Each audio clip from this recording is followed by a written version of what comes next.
Part 1 the mysterious lamp. एक दिन आरव अपने दोस्त माया के साथ पुराने बाजार में घूम रहा था। बाजार में हर तरफ पुराने सामान, जार्डे हुए कपड़े और अजीब चीजें पड़ी हुई थी। पुरानी दुकानों की चादरों में धुंध का एक पतला सा लकीर था और हवा में एक थोड़ी सी उदासी थी। माया, जो थोड़ी एडवेंचरस थी, ने आरव से कहा, आरव हम जरा वहां देखें, और उसने एक पुरानी झुकी हुई दुकान की तरफ इशारा किया। आरव, जो थोड़ा सा हेजिटेंट था, फिर भी उसके साथ गया।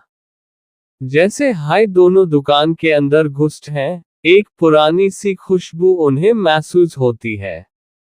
रैक्स पर पुरानी बुक्स और खर्चा सामान रखे हुए थे।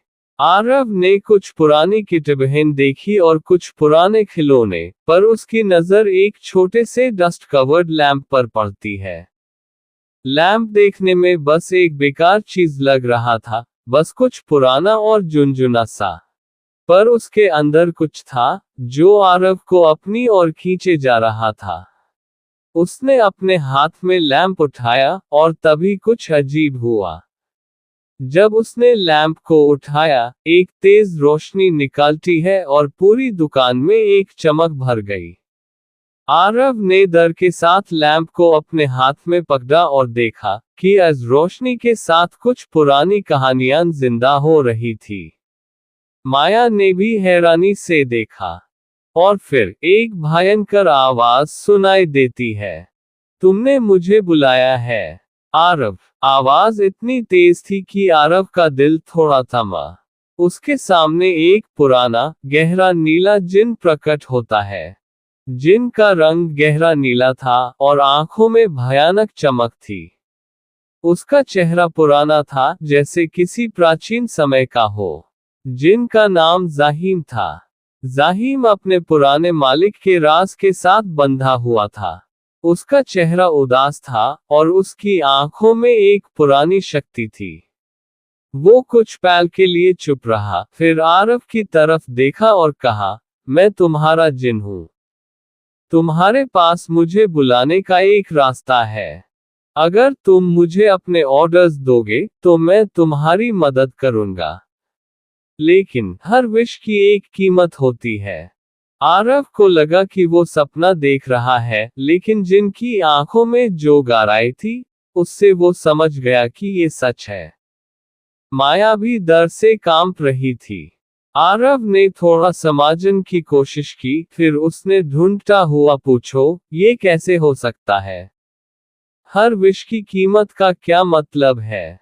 जाहिम ने मुस्कुराते हुए जवाब दिया, तुम समझोगे जब तुम अपनी पहली विश मांगोगे। पर याद रखना, हर विश का एक भविष्य होता है। इसके बाद एक धीरे से हवा चलती है और पुरानी लैंप से कुछ ऐसी रोशनी निकलती है जो आरव के अंदर का डर और एक्साइटमेंट बढ़ाने लगती है। उसने अपने मन में सोचा, क्या मैं अपनी विश अभी मांगू? क्या मुझे अपनी लाइफ में कुछ बदलाव चाहिए? तभी आरव को लगा कि ये सिर्फ एक शुरुआत है, एक बड़ा राज उसकी इंतजार कर रहा था। वो सोच रहा था कि अपनी पहली विश कैसे मांगे, लेकिन उससे कुछ और ज्यादा समझना जरूरी था।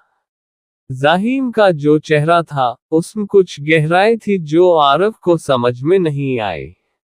क्या अगर उसने अपनी विश मांगी, तो वो अपने फ्यूचर को खुद से छुपाने वाले एक और डार्क सीक्रेट का शिकार तो नहीं बन जाएगा? क्या उसकी लाइफ की राह कुछ और हाई मोड़ पर जाएगी? उसी वक्त जाहिम की आवाज सुनाई देती है, तुम खुद सोच लो, आरव। तुम्हें अपनी विश छुपानी नहीं है, या तुम्हारे साथ एक और जीवन का राज जुड़, जो तुमने कभी सोचा भी नहीं था। तुम्हारे लिए सब कुछ बदल सकता है। जाहिम का चेहरा और भी भयानक हो गया, जैसे वो किसी गहरे अंधेरे से निकल कर आया हो। जिनके शब्द ने आरव को पूरी तरह से चाकर में डाल दिया। क्या आरव अपनी पहली विश मांगेगा, और अगर मांगेगा, तो उसका क्या अंजाम होगा? क्या आरव अपनी विश के साथ अपने फेट को बदलेगा या फिर ये पुराना लैंप उससे किसी और मुसीबत में डाल देगा? आरव के दिमाग में ये सवाल घूम रहे थे, लेकिन एक बात उसने जरूर सोची थी, अगर ये चांस हाथ से निकल गया तो क्या वो कभी अपने सपने सच कर पाएगा? इस कहानी के अगले हिस्सा के लिए हमारे चैनल को सब्सक्राइब करें और हमारे नए एपिसोड्स का हिस्सा बनें। हर एपिसोड में नए राज, नए ट्विस्ट्स और सस्पेंस का इंतजार करते हैं, तो सब्सक्राइब करना ना भूलें।